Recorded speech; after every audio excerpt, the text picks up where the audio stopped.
fáilte stacatí Seodra áte míimiid caint faoi Seodra nádúra na tíre seo, agus mis Ruth Ní Shé scríbhneoir ó Conde na mí, agus an uair seo baimiid caint faoin Fuinseog, the ash tree. So an crán seo, an ola is scuiltar an crán seo, tá sé úsáideach ach go háirithe i gcóir an locht daoine cosú le scríbhneoirí agus ealaíontóirí daoine a baineann an sult as a cóúidir féin, ach orinthe bíonn sé sais Jackar a bheith ar timpeall grúpa mór míltach de daoine.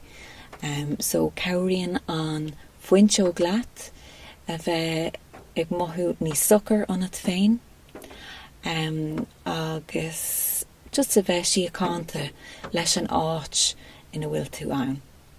Okay, so áit beidir go bhfuil sé lán le daoine, beidir go bhfuil féile ag teach sús agus níl tú ag súil go mór leis ar churbe mar ba an ommarcha daoine an sin, beidir go mai ceistena curtha ort,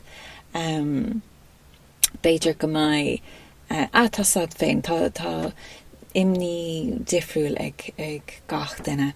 Ach cairíonn an crán seo just a bheith caithfh níos mó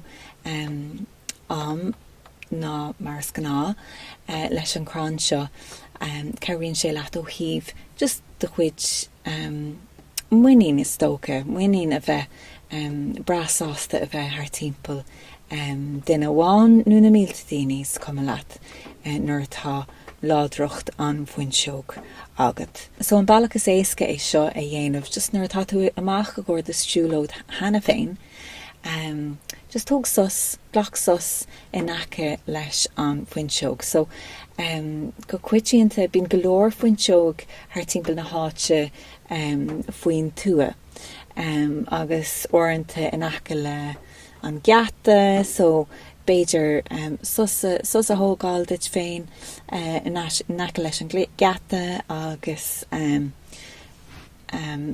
agus just am a cáthmh in aice leis an Fuinseog ag tógáil an nádúr isteach, beidir ghlach leabhar leat comá má tá tú i géirí just rud éigean a bheith agat. Mar orinthe nuair bíonn muid muoh ag siúil faoin tua, bíonn orinthe bíonn golóir glúiseán ag tomáin teart, agus cairíonn sé leat ó híomh a just gan a bheith ag mothú cosú le duine áit, suppose. Just rud éigean a bheith agat le déanamh agus tú ag tógáil os faoin Fuinseog sin. Tá go leor scéaltaí ann faoin Fuinseog comá, so a go háirithe sús i tíre na Lochlaní an sin. So tá an Fuinseog sús an sin tá sé cótábhachtach, ar bhí sé cótábhachtach sa cultúr, de cultúr na Lochlaní ó híomh a bheith sais idir an dain seo agus an dain eile, idir an dain seo agus Valhalla, mar ja. So cosúil leis an deire an crán atá, ar bhí agin fadó, bhí an deire an crán is tábhachtach. So bhí an deire chotábhachtach sin ó híomh a bheith, a bheith idir an dain seo agus an dain eile, idir an dain seo agus tír na nóg. So bhí méid rá hena féin go bhfuil an crán seo thar bheith tábhachtach do scríbhneoirí agus ealaíontóirí, agus an fá eile a bhfuil le sin, so as well as the fact that it's really supportive for folks who would be like a little bit more sensitive. It also supports the power of the spoken word. So it's associated, the kind of effect that you have after spending time with the ash tree. It also supports you with your spoken word. So cuacht an cuacht de go stoka. Sin an rud a bhfuil mé ag caint faoi. Tá mé just ag ahrú. I've decided to go in between the Irish and the English, because I'll tell you why. I was at the ILFD just last week, was it? Or just during the week, actually, because it was just on Tuesday gone.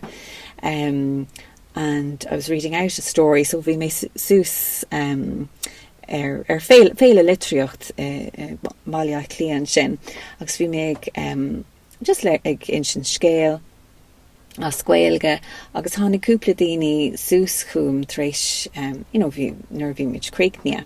So a few people came up to me after I finished, and they were saying they were really kind in what they said, but they also pointed out that they didn't understand the Irish. And so I thought, maybe it'd be easier to introduce, to go in between the Irish and the English. So sin an fá, bhí mé ag smaoineamh, well, look, is féislum just dul idir an Gaeilge agus an Béarla. Agus rud amháin eile, actually, just one other thing. The host, it was a bilingual event, and the host kind of went in between English and Irish. So he'd say one sentence in English, and then he'd say the same in Irish, and it actually really elevated the Irish. Like the Irish was a beautiful contrast, like an even more, like it sounds beautiful anyway, but it's such a contrast with the English version of whatever is being spoken. It kind of makes it even more beautiful when you hear it beside the English. So we're going to go in between the English and the Irish with this podcast. So sin an fá bhfuil mé ag ahrú idir an Béarla agus an Gaeilge, so mariaal cad a chóirla san ILFD san féile sin, mar tá sé, tá golóir áiliocht sa teanga Gaeilge, ach tá fiú níos mó áiliocht an sin nuair a chluiseann tú in aice leis an Béarla. So baimid ag dul idir an Gaeilge agus an Béarla an sin. So bhí mi just ag géirí rá libh ar insint libh, insint díobh Fuinseog óhíomh ar go de. So in terms of our voice, in terms of the spoken words that we use. So an fáil lei seo ná, so an céad litir sa alphabet Béarla, A, right? Tá ceangal idir an A agus ansas. So is the ansas seo an ceathrú litir sa teanga Proto-Germanic. So basically, the connection between ash trees and the spoken word, it comes back to the letter A that we have in the English alphabet, and there's a connection between A and the fourth letter of the Proto-Germanic language. So the word the letter ansas. And ansas literally means the breath or mouth of an ash, or it can be an oak actually as well. So ansas, this letter that means breath or mouth of an ash or an oak, the Anglo-Saxons then took it and split it into three sounds.